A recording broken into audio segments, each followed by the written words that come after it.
Bueno, parece que el problema es ese, ¿no? Y tiene que ver con las ganancias de los supermercados, con los monopolios, con la vivada constante, ¿no? Sí, a ver, yo digo siempre que todo termina en cómo se acumula y cómo se distribuye. Sí. Sí. Y en definitiva, todo lo demás forma parte de esa conclusión. Cómo son los procesos de acumulación y cómo son los procesos de distribución. Y ahí aparecen los dos modelos de país y, si vos querés, los dos modelos de mundo. Los que quieren que el mercado sea el que determina cómo se acumula y cómo se distribuye, y los que creemos que quien representa los intereses del conjunto de la sociedad, que es el Estado, es el que establezca las reglas y ponga los límites. Históricamente, los conservadores, los liberales, o llamémoslo como querramos, no quieren regulaciones, porque el peso lo tienen en su poder, no necesitan regulaciones. Regulaciones necesitan siempre los más débiles. En la relación entre la empresa y el trabajador necesita la protección. Claro. En la relación entre el proveedor y el consumidor, o entre la empresa multinacional y la pyme, siempre el eslabón más débil es el que necesita de la protección de las leyes, es el que necesita de las regulaciones. Esto pasa en una escala local, esto pasa en las relaciones internacionales, entre los países centrales y los países periféricos, esto pasa en todos los lados. Cuando uno ve el mundo, uno podría decir, qué cosa terrible, porque durante mucho tiempo en el mundo había una pelea porque no alcanzaban los bienes para todos, y entonces hasta había guerras por el territorio, por la comida, por esto. Hoy hemos llegado a un mundo donde la riqueza chorrea por todos lados, un mundo superabundante. Yo digo, el mundo más rico de la historia, convertido en la fábrica de pobres más grande de la historia. Porque esa es la conclusión. Vos tenés por un lado gente que tiene 200.000 millones de dólares de patrimonio. Sí, escribirlo da trabajo, decirlo es difícil. Lo que pasa es que acá los que ganan dinero y lo hacen en la Argentina después se lo llevan, Claro. con argumentos de que es riesgoso invertir o lo que quieras. Entonces así es muy difícil. Mirá, acá y en el mundo entero, que es otra cosa que hay que Biden lo desmitificar. dijo. Biden Así lo es. dijo. Biden, Obama lo dijo. Yo siempre cito una frase de Obama, que un día en un discurso dijo algo así como que en Caimán había un edificio que era o el edificio más grande del mundo o la estafa más grande de la historia, porque en una dirección postal había registradas 15.000 y pico de empresas. 15.000. 15.000 en una dirección, claro, sí. Todo trucho. Entonces, no es cierto que es un problema de los argentinos porque no hay seguridad, qué sé yo cuánto. El grueso de la plata que está en los paraísos fiscales no es de argentinos. Claro.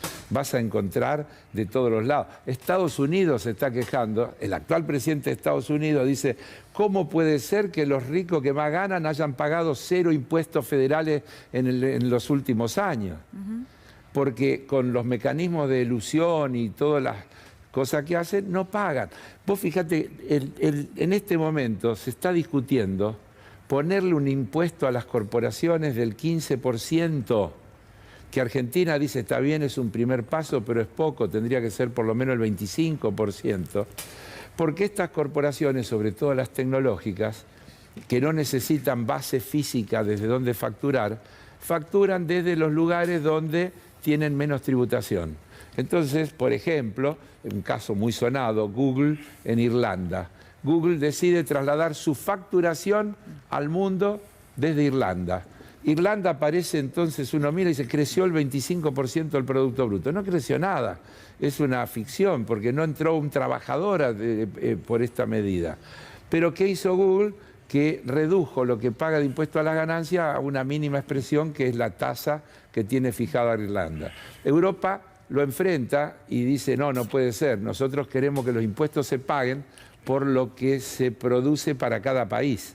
Si Francia, Google factura tanto, tiene que pagar por lo que factura en Francia. ¿Qué sucede? Estados Unidos, administración Trump, le dice, si ustedes hacen eso, dejan de entrar productos europeos a Estados Unidos. Y la cosa quedó estancada hasta ahora, que cambió la administración, y esta nueva administración dice, es razonable, avancemos en esta cuestión de poner un impuesto mínimo a estas corporaciones. Nosotros tenemos desde lo grandote, ahora si querés a lo más chiquito. ¿Cuánto hace que hubo manifestaciones de Todos Somos Vicentín. Y hace menos de un año. Un año, muy bien. Acaban de procesar a los directivos de Vicentín por estafa. Ahora, la pregunta sería, ¿para qué necesita una empresa como Vicentín una subsidiaria uruguaya y una subsidiaria paraguaya? ¿Para evadir? ¿Alguien puede creer que le estamos exportando soja a Paraguay o a Uruguay?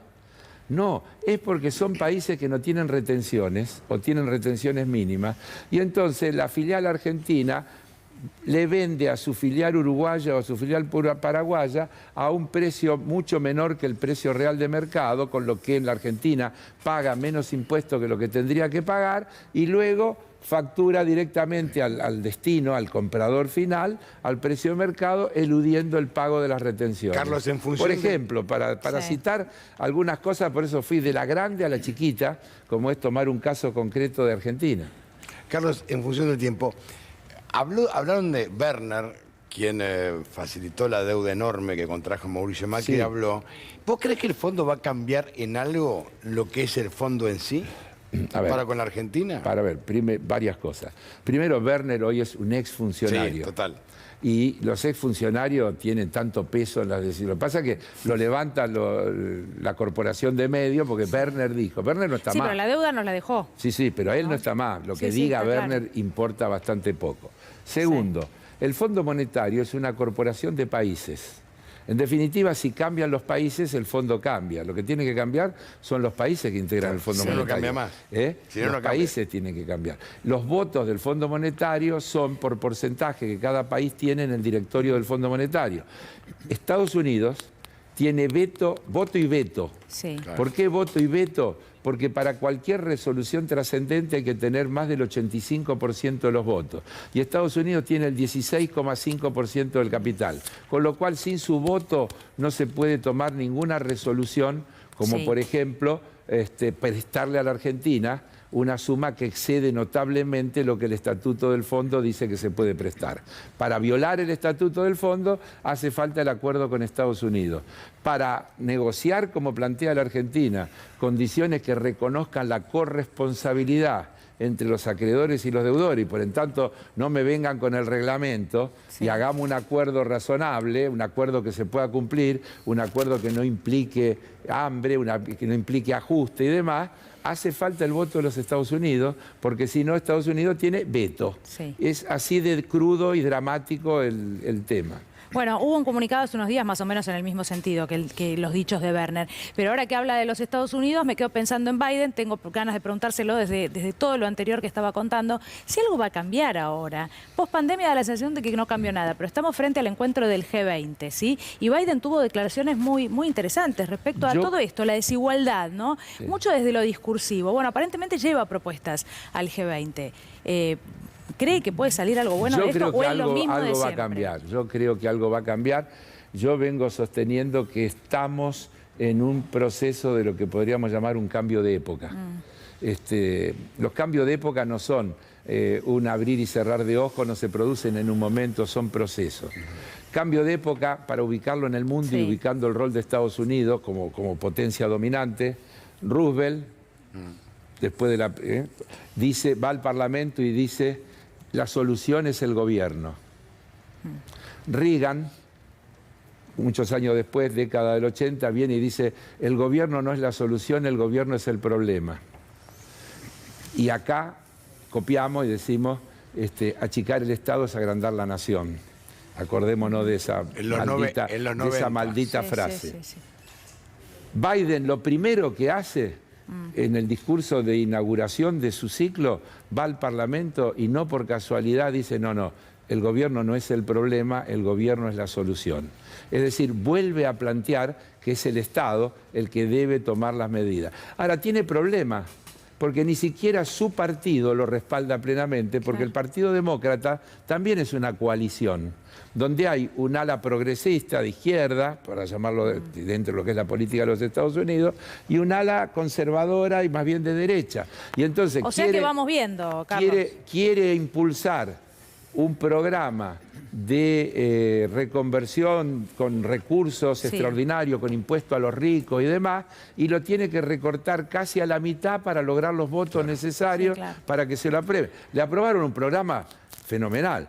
1.750.000 millones de dólares para distintos planes de asistencia social y demás, que van a salir de políticas impositivas y demás. Pero el plan era el doble, de 3,5 billones, y tuvo que recortarlo para lograr los votos necesarios, si no, no tenía plan. Carlos, muchas gracias por haber venido. A ustedes. Gracias. Nos vamos a la pausa, Antonio.